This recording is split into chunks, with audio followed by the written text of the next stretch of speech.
This famous rapper and cultural icon has an undeniable love for seafood, and one of his favorites of all time are crab sticks. Did you know that over 800,000 tons of crab sticks are produced annually to keep up with the global demand? But those soft and juicy red and white sticks in your favorite dishes aren't even made from real crab. From the fishing boats to your plate, this is how Travis Scott's favorite crab sticks are made. Crab sticks, also known as surimi, has become a global culinary staple, especially in dishes like sushi and seafood salads. Its affordability and versatility have made it a favorite among chefs and home cooks alike. But the history of crab sticks starts with a clever idea. In 1971, a Japanese chef named Santoro Kanita wanted to use his leftover fish. His solution? Turn the fish into a paste, mix in some seasonings, and shape it into sticks that looked like crab meat. This invention was known as kanikama, or crab sticks. The main ingredient in this kind of crab is surimi, a fish paste made from whitefish like Alaskan pollock or Pacific whiting. Whitefish are plentiful, cheap, and have a mild flavor, which provides the perfect neutral base for creating crab sticks. The process begins at sea, where fishing boats equipped with advanced technology harvest large quantities of fish. What makes these boats different is that they are specifically built to keep the catch fresh. They come with built-in refrigerators to help maintain quality. These vessels often employ mid-water trawling methods, which involve towing nets through the water columns to target schools of pollock while minimizing contact with the seabed, thus reducing habitat disruption. They are sorted by species and size, so they can be processed in the next stage. Once sorted, the fish are cleaned thoroughly.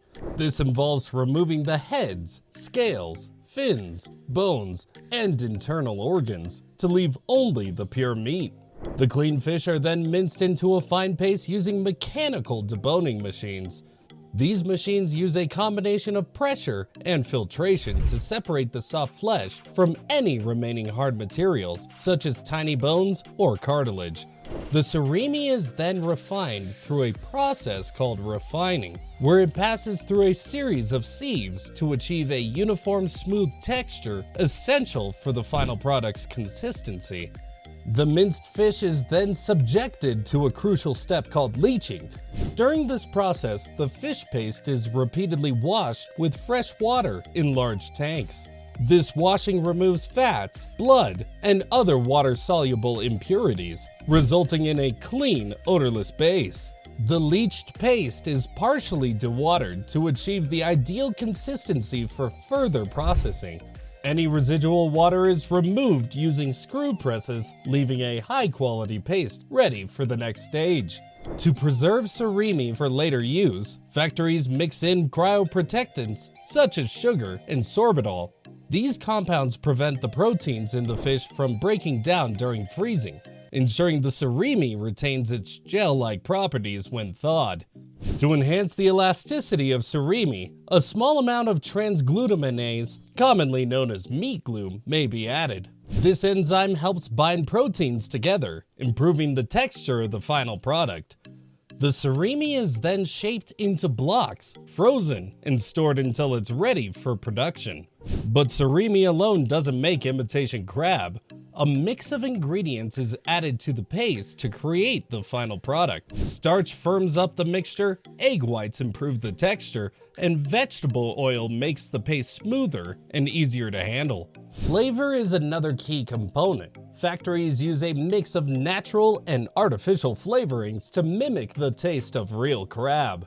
Natural flavorings might include amino acids or crab extracts obtained through aqueous extraction processes. They use esters and ketones to make artificial flavors that copy the sweetness of crab meat. Salt, sugar, and mirin, a sweet rice wine, are added to enhance the taste.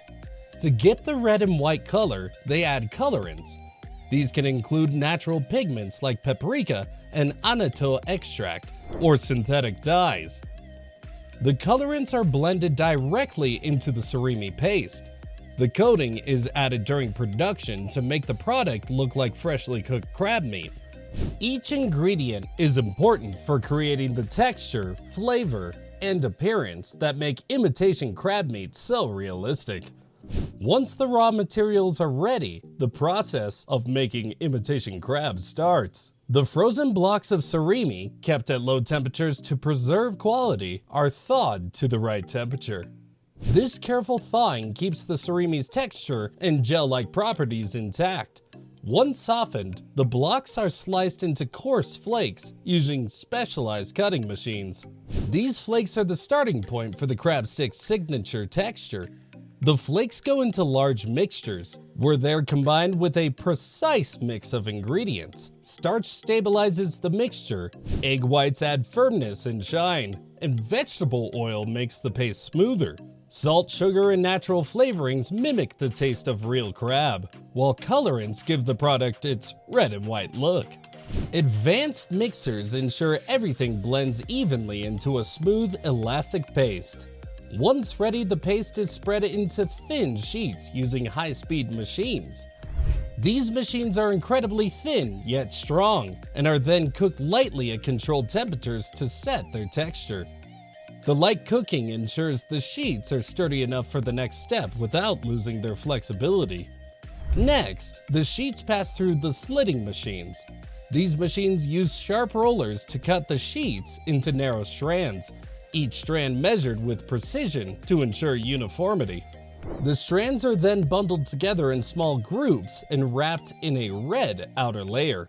The wrapping is made from edible colorants and is designed to replicate the look of natural crab legs. The bundles are then tightly rolled to lock in the structure and visual appeal. In some production lines, a thin layer of natural crab extract is brushed onto the surface of the formed sticks before cooking. This technique enhances the umami flavor, making the imitation crab taste even more like the real crab meat. The rolled bundles are steamed in high-capacity steamers, a process that locks in the shape and flavor. The heat causes the proteins to coagulate, giving the crab sticks their firm yet tender texture. After steaming, the bundles are cooled and sent to the cutting machine, where they are trimmed into individual stick shapes. Each stick is checked for uniformity in size and appearance. Finally, the sticks are vacuum packed using advanced packing machines. This helps keep the imitation crab fresh longer by removing air that could cause spoilage. Then they pasteurize the vacuum-sealed packages in steam chambers to kill bacteria and extend shelf life. After pasteurization, the packages are quickly cooled and prepared for shipment to stores worldwide. Imitation crab comes in different forms to suit various recipes, like shredded imitation crab, which looks and feels like lumped crab meat. Some premium products even have real crab meat for added flavor.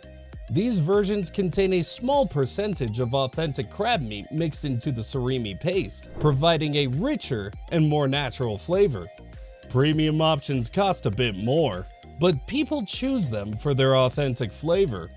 Some imitation crab sticks are stuffed with cheese, herbs, or spicy seasonings for extra flavor. You can also find it in rolls, cubes, or flakes, making it perfect for soups, stir-fries, and other recipes. Some manufacturers have introduced gluten-free versions of imitation crab, catering to individuals with gluten sensitivities or celiac disease. These alternatives use potato or tapioca starch instead of wheat-based additives. Some brands now offer eco-friendly options made with sustainable fish or ingredients, making it a great choice for people who care about the environment. Imitation crab works well for both home cooks and chefs. It's low in fat and calories but has less protein, fewer omega-3s, and more sugar than real crab. Some versions also contain additives like MSG and artificial flavors, which some people avoid.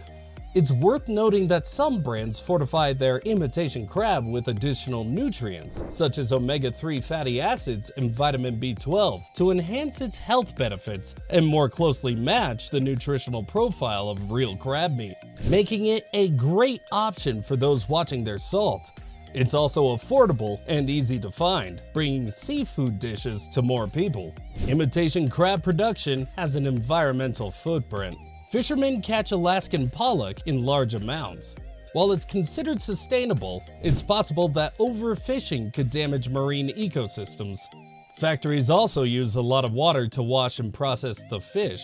Also, the production of imitation crab often has a lower environmental impact compared to traditional crab fishing, as it utilizes abundant fish species and reduces the risk of overfishing vulnerable crab populations.